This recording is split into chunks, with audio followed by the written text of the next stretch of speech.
The cup trembled so much that the coffee seemed alive, rippling in small, anxious circles, as if the liquid itself feared being spilled. Julia Foster noticed the problem even before taking 2 more steps towards the corner table, that dark wooden one by the window that filtered the weak morning light of a random Tuesday in Oakwood, in the heart of the Cotswolds. The old gentleman had arrived earlier than usual at 6:42, as she had learned to mentally clock, and was already holding the cup with both hands, his gnarled fingers entwined around the white porcelain handle, the effort visible in the tension of his bony wrists. Julia slowed down. There was no greater urgency there than not to startle the old man. She had learned this in the 3rd week he had appeared at the Hope Cafe, located on Andrade Street, right in Oakwood's historic town center, with its facade of old tiles and the permanent smell of freshly baked cheese bread. His name she still didn't know. None of the staff knew. He would arrive, order black coffee without sugar and bread with butter, pay with crumpled banknotes he pulled from a brown envelope inside his worn coat pocket, and stay there for about an hour, looking out the window at the square where pigeons vied for crumbs with children in school uniforms. He was a man of an indefinite age, between 70 and his early 80s, thin as a winter branch with completely white hair and eyes of such a light brown that, depending on the light, they seemed almost golden. He always wore the same grey coat, faded at the sleeves, and a plaid cotton scarf around his neck. The tremor in his hands worsened on cold days, and that September the temperature had dropped unexpectedly for the time of year, causing even the oldest residents of the town to comment that the weather was strange. Julia placed the tray on the table next to them and sat in the chair opposite him, something the Hope Cafe's internal regulations strictly prohibited. Employees were not supposed to sit with customers, but she had learned that when the old gentleman tried to bring the cup to his lips himself, the tremor intensified, as if the effort of concentration made his nerves even more treacherous, and the coffee invariably slipped, burning his already scarred fingers. She said nothing. She simply placed her own hands around his, forming a kind of human scaffold, and helped guide the cup, slowly, slowly, to the old man's mouth. He closed his eyes as he took the first sip, and Julia imagined that perhaps it was the only good thing about that day for him. She thought this because it was the only good thing about many of her own days. The first sip of anything hot in the morning, before catching the bus in the dark, before checking the bills on her cracked screen phone, before calling to check if her mother had taken the right medicine in the correct dose. Mrs. Cynthia, Julia's mother, was 58, but her body carried the weight of much more. Scleroderma was a disease Julia had had to learn to pronounce, then explain to relatives, then negotiate with health insurance plans that insisted on not covering certain procedures. It was a disease of difficult syllables and even more difficult consequences to accept, the immune system attacking its own tissues, hardening the skin, the vessels, the internal organs, as if the body decided to build armor inside and out at the same time without asking permission.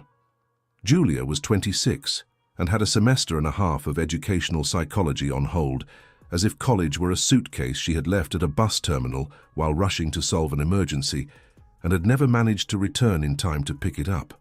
The money she earned as a waitress barely covered the rent for the 2-bedroom apartment in St. Gerald's Quarter and the month's medicines. The government covered part. The public pharmacy covered another part. What was left for Julia to cover shrank with each price adjustment, as if there were an unwritten law that the cost of being sick should always grow a little faster than the ability to pay. But there at 6:50 in the morning on a cold Tuesday, none of that existed for a moment.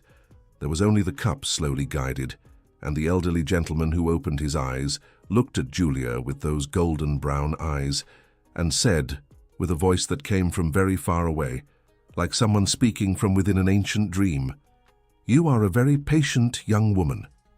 Julia smiled. "You give me work, sir, but it's good work." He also smiled, and it was the first time in weeks that she saw his ivory teeth, somewhat uneven, somewhat charming. "What's your name?" "Julia Foster." "Ernest," he replied, and paused longer than it should have been, as if the surname was something else kept in a place where she wasn't yet allowed to enter. "You can call me Ernest." What Julia didn't see, because her back was turned to the counter, was Mark Peterson observing the scene with narrowed eyes, like someone calculating a loss. Mark had owned the Hope Cafe for 12 years, having inherited the establishment from an uncle who died intestate, and with a complicated tax situation that Mark had resolved in his own way, which was rarely the most honest way available. He was a 52-year-old man, with short cropped grey hair, a closed jacket even in the heat, and a smile that appeared exclusively when money changed hands in the right direction. From his point of view, the corner table was worth little. The old man ordered the minimum from the menu, stayed too long, and was now monopolizing Julia, who could be serving the 4 other tables in the section. He tapped his fingers on the counter twice, a signal that every employee of the cafe had learned to recognize as the warning before the storm. Camilla Smith, Julia's colleague, noticed the tapping and discreetly averted her gaze. Camilla had worked there longer. She knew the intricacies of Mark's moods with the precision of someone who had survived many storms. She and Julia had never been close, divided by a distance that wasn't exactly dislike, but that fed on small comparisons, on the feeling Camilla carried, sometimes without realizing it, that Julia received more compliments from customers without deserving more than she did. Mark crossed the room with controlled steps and stopped beside the corner table. Mr. Ernest looked up. Julia stood up immediately, instinctively, like a child caught doing something forbidden, although internally she didn't feel that it was forbidden in any way. Julia. Mark's voice had the texture of someone who speaks softly, precisely so that the cruelty of what is about to be said contrasts even more with the volume. You have 8 tables to attend to. This gentleman here has already been served. I was just helping. I know what you were doing. What you weren't doing was your job. He looked at Ernest without any warmth in his eyes.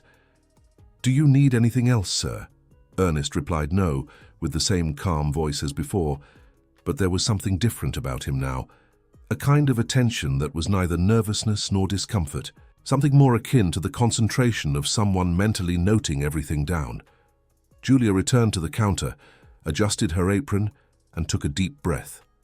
She didn't know that that moment, that cup silently guided by her hands, had started a chain of events that would change every inch of her life, and that the white-haired man at the corner table already knew exactly who she was, much longer than she could imagine.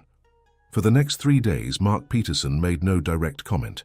It was the kind of strategic silence he cultivated with the same attention that other men cultivate gardens, watering it every day with glances that lasted a second longer than necessary, with deliberate delays in approving time-off requests, with loose comments in the air during team meetings that accused no one by name, but that everyone knew who they were directed at.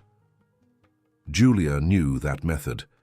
She had worked in enough places to recognize a boss who preferred to wear down rather than confront.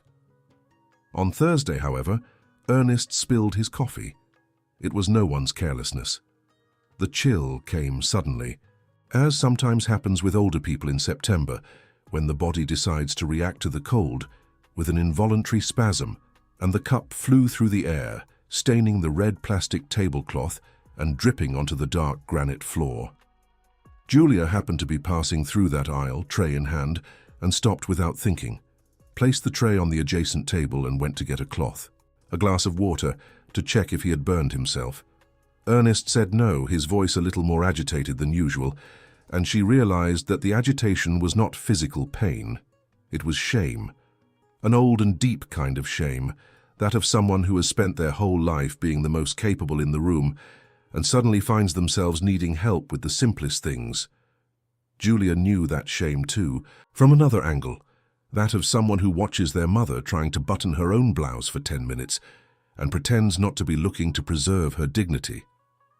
No problem at all, she said, wiping the tablecloth with quick, practical movements.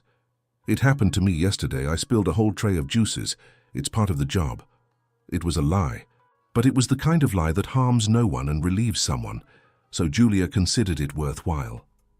Ernest looked at her for a long moment, as if he were making a more careful reading than the situation seemed to require. "Do you have family here in Oakwood?" he asked as she changed the tablecloth. "My mother, it's just the 2 of us. And your father?" Julia hesitated for just a second.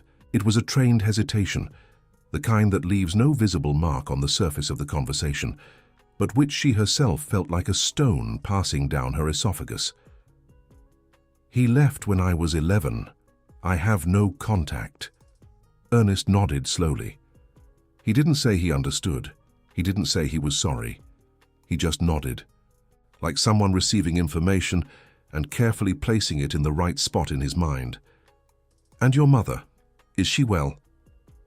The question carried a different weight, as if he already knew the answer would be more complicated than yes or no.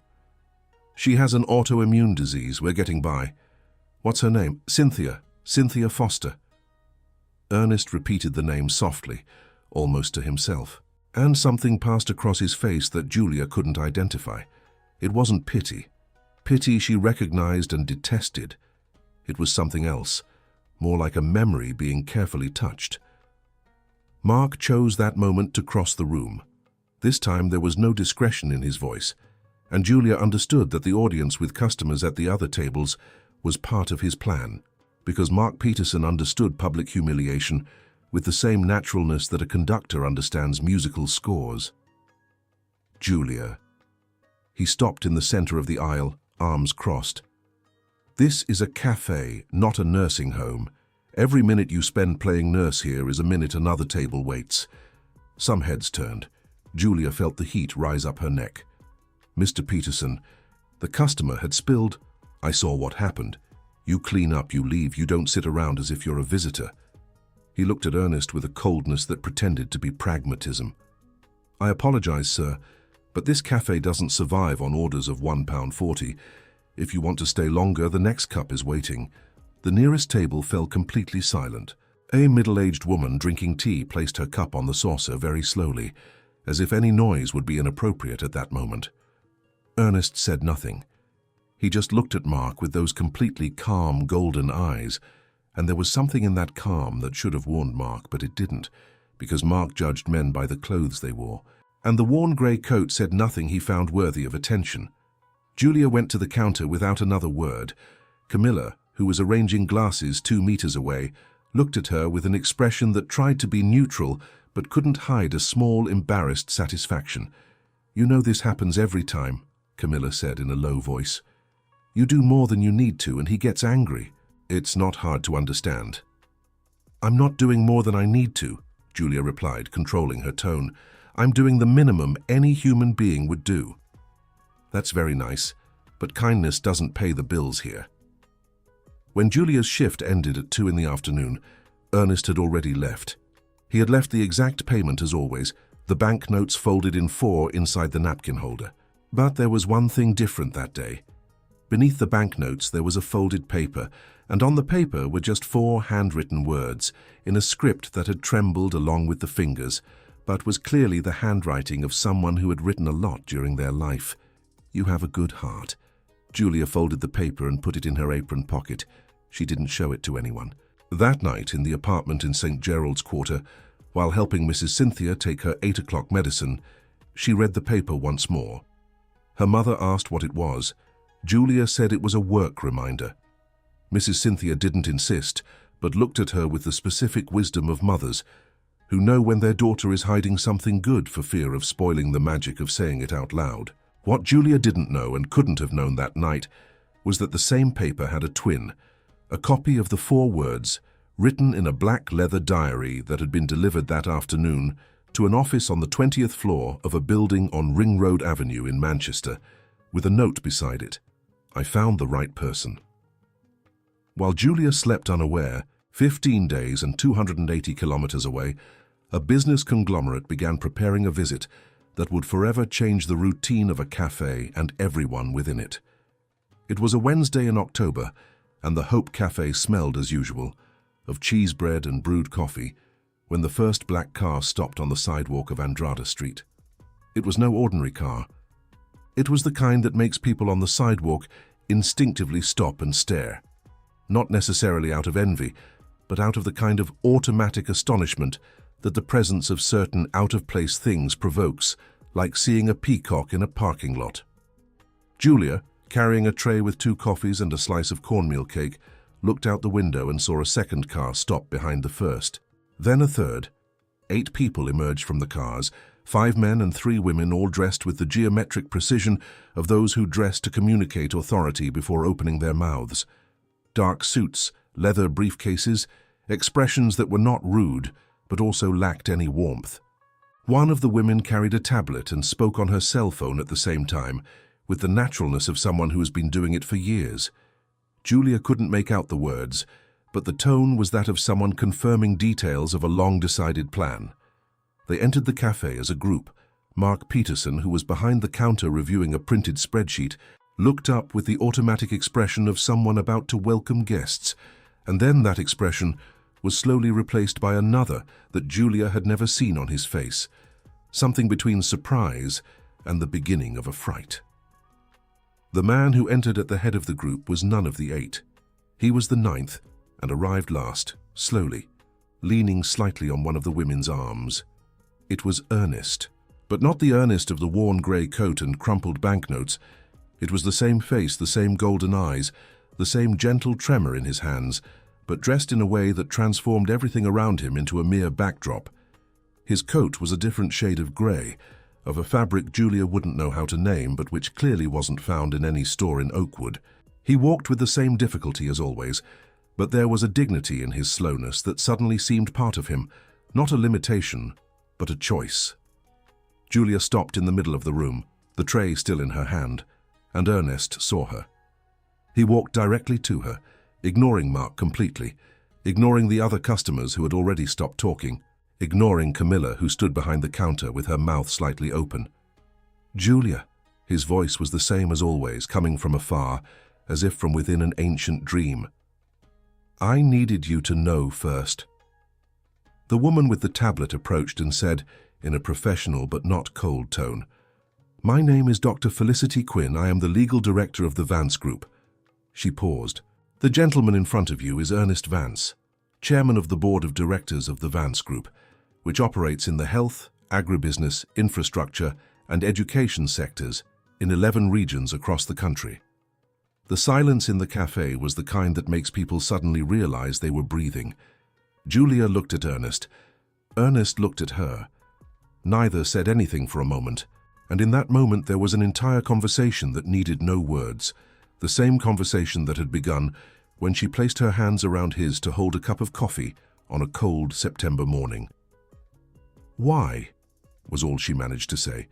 "Because my wife always said that the best way to know a person's character is to observe them when they think they have nothing to gain." He paused. "She died 3 years ago, and I spent those 3 years looking for someone who still believed in what she believed. That kindness is not weakness. That helping someone hold a cup of coffee is an act of love, not pity." Mark Peterson had approached during Ernest's speech, recomposing his posture with a speed that revealed how much his posture was a performance. "Mr. Vance," he said, with a tone that tried to be simultaneously reverent and familiar, "it's an enormous honor. I didn't know, of course, or I would have personally ensured you had the best service." "You knew exactly who I was," Ernest said, without raising his voice a note above normal. "Or at least you knew I was a human being, and that information should have been enough. Doctor." Felicity Quinn opened her leather briefcase and pulled out a sealed envelope. "Mr. Peterson, we are also here for another matter. Our tax department has identified irregularities in this establishment's labor and tax records over the past 36 months. Here is the formal notification. The Inland Revenue and the Department of Labor have already received copies." The color drained from Mark Peterson's face like water down a drain, swiftly and silently. He stood still with the envelope in his hand, without opening it. It was at that moment that Dr. Felicity's phone vibrated. She looked at the screen, and her expression changed almost imperceptibly, but Julia was close enough to notice the subtle tension in the lawyer's eye muscles. She approached Ernest and said something softly. Julia didn't hear the words, but she saw Ernest close his eyes for 2 seconds, 2 exact seconds, like someone who needs a minimum interval between receiving news and deciding how to react to it. "My daughter," he said, opening his eyes. "She's been hospitalized." Julia instinctively took a step forward. There was no calculation in that step. It was the same instinct that made her arrive early to ensure his coffee was at the right temperature, the same instinct that made her lie about spilling the tray of juices to spare a stranger's shame. "You need to go. I can call a car." "You're coming with me," he said. It wasn't a question. And then Mark Peterson, who had stood motionless and silent as a pillar of salt for the past few minutes, did the most self-destructive thing he could have done at that moment. Perhaps it was panic. Perhaps it was the kind of rage that comes when a man accustomed to control realizes he has none left. He pointed at Julia and said loud enough for everyone to hear, "She's fired. Now. She's not setting foot in here again." Ernest Vance looked at Mark Peterson for a long moment. Then he looked at Julia, and in his gaze was a promise, the kind that needs no words because it is beyond them, the promise that this would not be the end of anything for her, but the beginning of something she herself couldn't yet imagine. St. Lucy's Hospital in Manchester had an entire floor different from the others. Julia noticed this as soon as the elevator doors opened on the 12th floor. There wasn't that characteristic hospital smell, that aseptic odor that clings to clothes and memory, and which she knew well from when she accompanied her mother to appointments at Central General Hospital. Here there were fresh flowers in the corridors, warm-toned lighting carpet instead of linoleum, and a silence that seemed chosen, not imposed. It was the silence of a place where people cared about the comfort of those who suffer, and Julia thought, with a pang of something that wasn't exactly envy, but was its close relative, how many times she had wished for such a place for her mother. Ernest's daughter was named Beatrice. She was 31, with a face that should have been beautiful, but was being consumed by chronic fatigue, and very dark eyes that looked at Julia with the direct suspicion of someone who had learned to distrust new people, because new people invariably wanted something from her father. She was sitting on the bed in the private room, with her arms crossed over a lead-colored blanket, and there was a pile of books on the bedside table, which Julia found revealing of the kind of person she was, someone who brings books to the hospital as others bring pillows. "You're the waitress," Beatrice said. It wasn't a question nor aggression, it was just an identification. "Was," Julia replied. "I just got fired." Beatrice looked at her father with an expression that said, "So that's how it was." Ernest sat in the armchair beside the bed with Dr. Felicity's help, and there was a moment of familial and domestic arrangement that Julia felt she shouldn't be observing. But then Beatrice said, "What's the title of the one you're holding?" Julia looked at her hands and realized that she was carrying, without having noticed, the book that had fallen from the pile when she approached. It was a simple cover edition, the kind with matte cardstock that university libraries often have, and the title was Educational Psychology and Meaningful Learning. Julia felt a blush on her face. "I studied educational psychology," she said. 2 years. I had to drop out." "Why?" "My mother got sick and I needed to work full-time." Beatrice said nothing for a moment. Then, "What disease?" "Scleroderma." The silence that followed was different from the previous silences in that room. Beatrice uncrossed her arms. "I have systemic lupus erythematosus with renal involvement, an autoimmune disease too."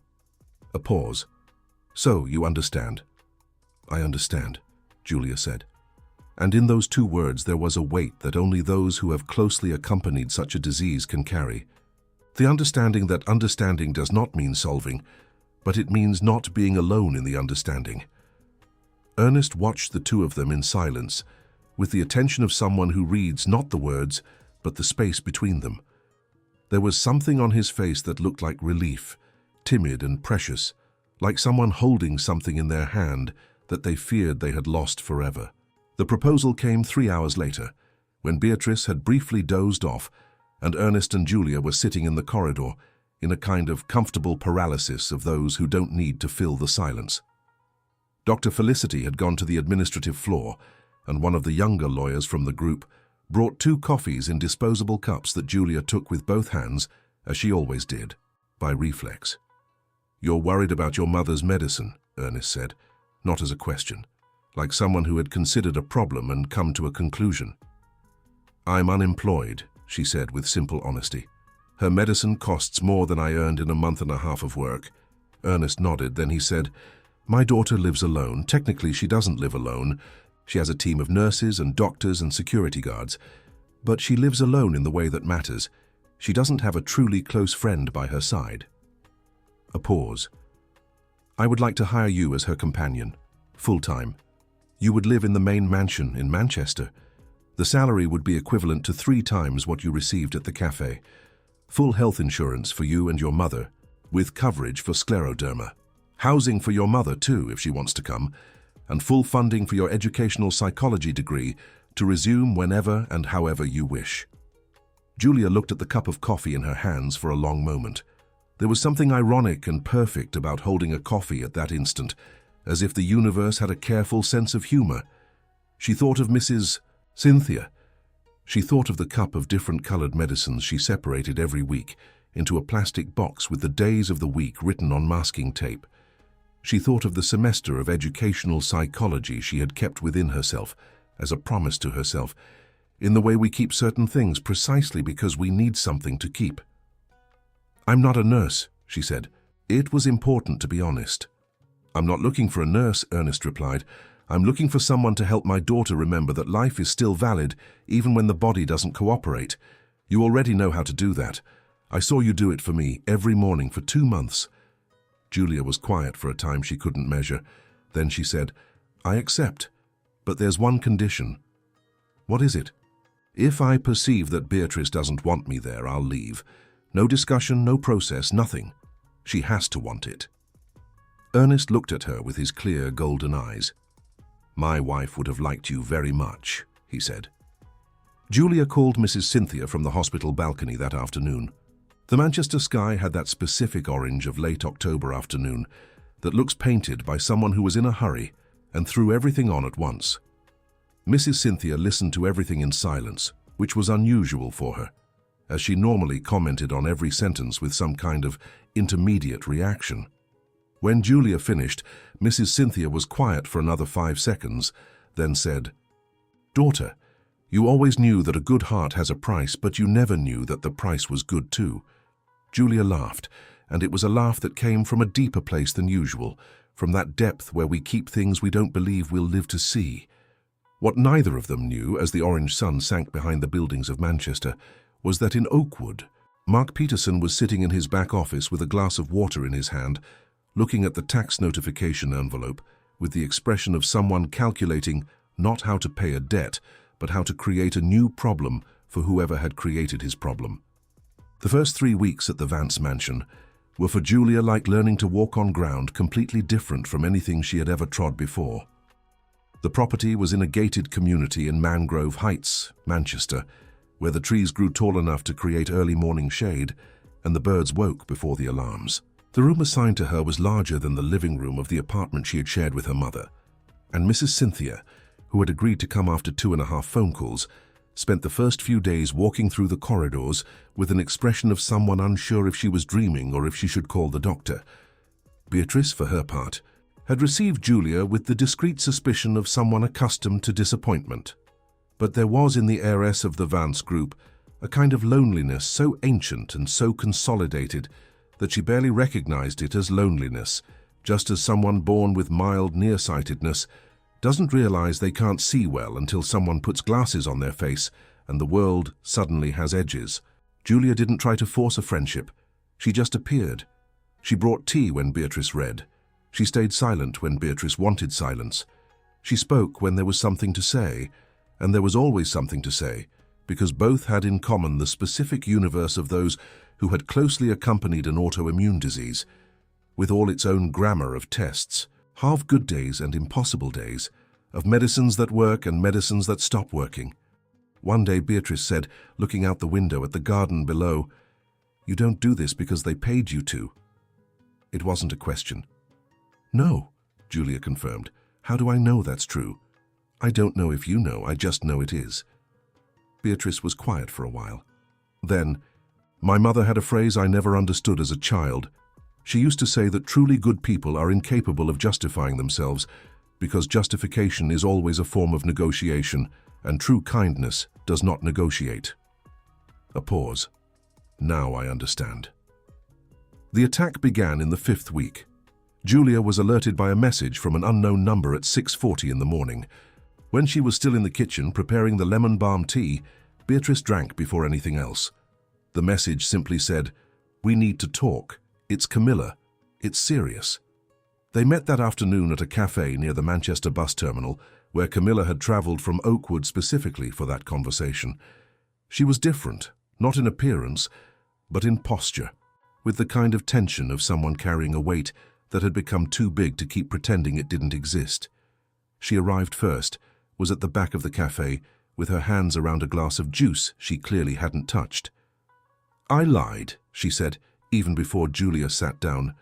"In the statement I gave to Peterson's lawyer, he pressured me. He said I would be held responsible along with you for irregularities I never committed, that he had ways to harm me." She took a deep breath. "I have 2 children, Julia. I did something horrible out of fear, and I need to undo it." Julia looked at her for a moment. There was a part of her that wanted to be angry, and she was. But there was a larger part that recognized the fear Camilla described, because it was a fear she knew very well. The fear of someone who has no safety net, and who knows that one slip can cost everything. "Tell me everything," Julia said. What Camilla told was worse than anything Julia had anticipated. Mark Peterson had hired a company specializing in image manipulation to create fake photographs showing Julia in situations that would imply deliberate financial interest. There was also an investigator who had tracked down Julia's father, a man named Harry Foster, who had left her life when she was 11 after a series of bad decisions that had resulted in a civil suit for abandonment of child support obligations, a record that had never gone to trial but existed in the files of the Oakwood County Court. Mark intended to use this history to insinuate that the daughter came from a family with a pattern of dishonest behavior, as he had said verbatim, according to Camilla. And there was more. He had obtained the contact information for 2 journalists from a regional news portal and had scheduled a press conference for the following week, where he intended to present the manipulated images and the dossier on her father as proof of an alleged calculated approach scheme by the waitress to the billionaire. "He also wants me to appear as a witness," Camilla said, her voice dropping, "but I won't. I can't anymore." That night, Julia told Dr. Felicity Quinn and Ernest everything. There was a part of her that expected Ernest to be disturbed by the scale of the problem, but he listened to everything sitting in the armchair in his office, with the same calm of someone who had heard many crises over many decades, and when she finished, he simply said, "This is for us to solve, not for you to solve alone." Dr. Felicity asked Camilla to come to the mansion to record a formal statement. Camilla came the next day. There was also, unbeknownst to Camilla at the time she did it, an existing audio recording. In one of the phone conversations she had had with Mark, during which he had described in detail the plan of falsification and extortion, Camilla had instinctively pressed the record button on her phone, unsure why she was doing it, but saving the file like someone saving insurance they hoped never to need. The file was 53 minutes long, and in 53 minutes, Mark Peterson had incriminated himself in relation to every element of the plan, including amounts paid, names of hired individuals, and the explicit instruction that the ultimate goal was to destroy the girl's reputation and force the old man to separate from her to protect the group. The digital forensic experts hired by the Vance Group worked for 3 days on the manipulated images and produced a complete technical report proving the falsification. The legal team prepared the strategy for the press conference Mark had scheduled.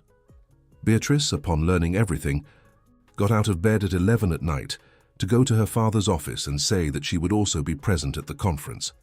"You don't have to," Ernest said. "I know I don't have to," Beatrice replied. "That's exactly why I'm going." On the eve of the press conference, Julia stood alone in the mansion garden for a moment, looking at the dark Manchester sky, where stars appeared in gaps between the clouds. She thought of the father who left, of the breakfast on the day he put his suitcase in the car and didn't come back, and realized that Mark Peterson had made a serious miscalculation. He had used her father's abandonment to try to destroy her, without understanding that she had built herself entirely from what remained after that abandonment, and that there is nothing more solid than what was built with what was left over. The press conference was called by Mark Peterson for a Monday morning in the ballroom of a small hotel in Oakwood's town center, and there was something deeply calculated in the choice of location, because Oakwood was where everything had begun, where Julia was just a waitress and he was the owner of the establishment. and Mark believed that returning the conflict to its point of origin would be a way to reaffirm the hierarchies he understood as natural and immutable. There were cameras from 2 regional news portals and a reporter from a human interest magazine who had received the anonymous invitation with the promise of a scandal involving one of the country's largest business groups.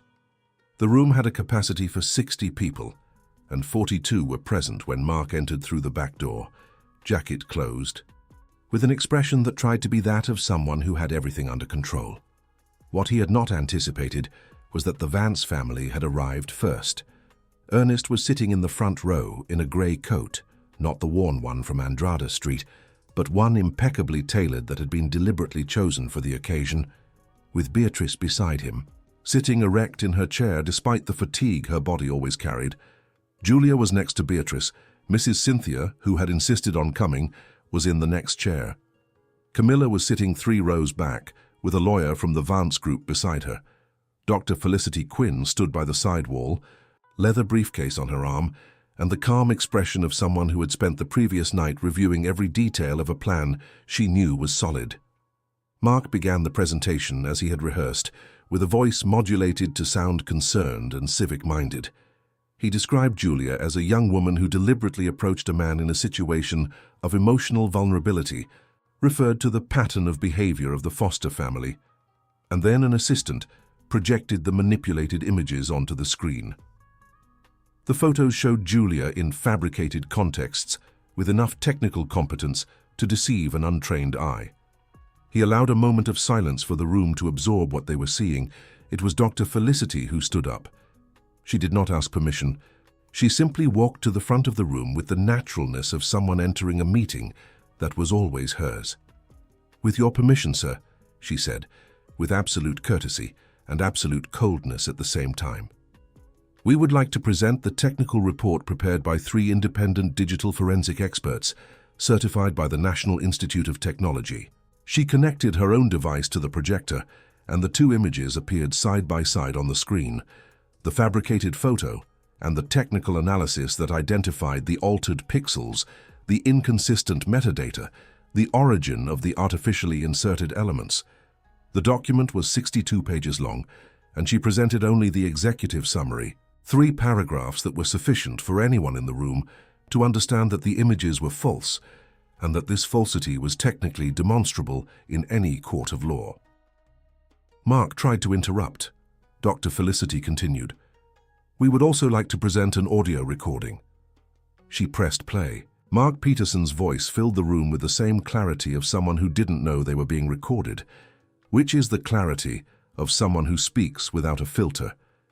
In 53 minutes, reduced to an 8-minute and 40-second compilation selected by the legal team, he described the plan to fabricate the images, mentioned the amounts paid for the contracted service, explicitly instructed on how to use Julia's father's record to destroy her credibility in the media, and concluded with the phrase Dr. Felicity had saved for the end of the compilation. "The goal is that in the end, she has nothing left, neither the old man's family, nor the story she invented, nor the job she lost, that she truly has nothing." The silence that followed was the kind that had no sound at all, not even the small noises that rooms normally produce. No one was writing in their notebooks anymore. The cameras remained on. Beatrice then stood up. It had not been agreed that she would speak, but she stood up slowly, with the specific dignity of someone who has spent years learning to stand up when her body doesn't want to cooperate, and turned to the journalists present and said, with a clear and unwavering voice, "My name is Beatrice Vance. Julia Foster is my friend, the first true friend I've had in many years, and I needed it to be recorded here today, publicly, that what was attempted against her was not just a lie. It was an attempt to destroy the only thing she should never have to defend, the fact that she is good." Mark Peterson was escorted out of the room by Department of Labor agents who had been notified of the press conference and arrived with a court order to attend the live testimony. He was charged in an administrative proceeding for documentary fraud and aggravated defamation, in addition to the fiscal and labor irregularities already documented by the Vance Group's team. Camilla gave a formal statement as a cooperating witness and received, with the help of the lawyers, a plea agreement that resulted in an alternative sentence in exchange for full cooperation. And the lawsuit Mark had filed against Julia for alleged abandonment of employment was closed within 48 hours, when it was documented that she had been publicly and unfairly dismissed on the exact day her boss had a panic attack in front of a client he had humiliated for months. The months that followed were different from anything Julia had learned to expect from life. Mrs. Cynthia began treatment with a rheumatologist specializing in scleroderma, who was a partner of the Vance Group Health Institute, and the bi-weekly consultations gradually brought back a mobility that had been lost over years of insufficient treatment. The improvement was neither dramatic nor rapid, because autoimmune diseases rarely grant easy dramas, but it was real, and Mrs. Cynthia was able to button her own blouse in the morning, which Julia knew with her whole heart to be a greater achievement than it would seem to an outsider. Julia resumed her educational psychology degree the following semester, with a full scholarship funded by the Vance Group, and discovered that 2.5 years away from theory had done for her what no classroom could have done, given her real experience of caring, adapting, of reading what a person needs before they can name it. Her final thesis was on learning in contexts of chronic illness, and her advisor said it was the most mature she had evaluated in years. Beatrice continued with her lupus treatment, but the flare-ups became more spaced out. Doctors spoke of remission, which in the vocabulary of autoimmune diseases is a word laden with contained hope, the kind you embrace without squeezing too tight so as not to scare it away. She and Julia developed the kind of friendship that doesn't need to be explained, because it manifests in small gestures, in a borrowed book, in a cup of tea left on the bedside table without anyone asking, in the comfortable silence of two people who don't need to perform for each other. Ernest returned to frequent the Hope Cafe after the establishment was acquired by a new owner, a woman named Teresa, who had worked as a cook for 20 years and who painted the facade a shade of blue that matched the old tiles better. He went every Tuesday at 6:42, and sometimes Julia went with him, when she was in Oakwood visiting relatives who still lived in St. Gerald's Quarter. In July of the following year, on a bright afternoon with that quality of light that the Cotswolds winter produces when there are no clouds, Julia and Beatrice were sitting at one of the outdoor tables of the Hope Cafe, outside on the sidewalk of Andrada Street, watching the pigeons and the schoolchildren in uniform who vied for the same old crumbs. Beatrice held a cup of tea in her hands, and Julia noticed that her hands trembled a little that day, not for the same reasons as Ernest's, but from the dry July cold that surprised even those who knew the local climate. Julia placed her hands around Beatrice's, in the same way she had done hundreds of times with Ernest, slowly and without drawing attention, just to help guide the cup to her lips. Beatrice took a sip with her eyes closed, just like her father, and when she opened them, she said, "You know what's funny? It all started with a cup of coffee." "No," Julia replied. "It all started with a person who needed help, and another who didn't look away." Beatrice smiled, and in the smile there was something that only exists when loneliness truly goes away, not when it is filled by something, but when it is healed by someone. The end of the story. Did Julia's journey touch your heart? Sometimes the simplest kindness, a discreet gesture, hand supporting a cup on a cold day, is what moves the whole world. If this story made you feel something, it has fulfilled its purpose. Share it with anyone who also needs to remember that kindness is never naivety.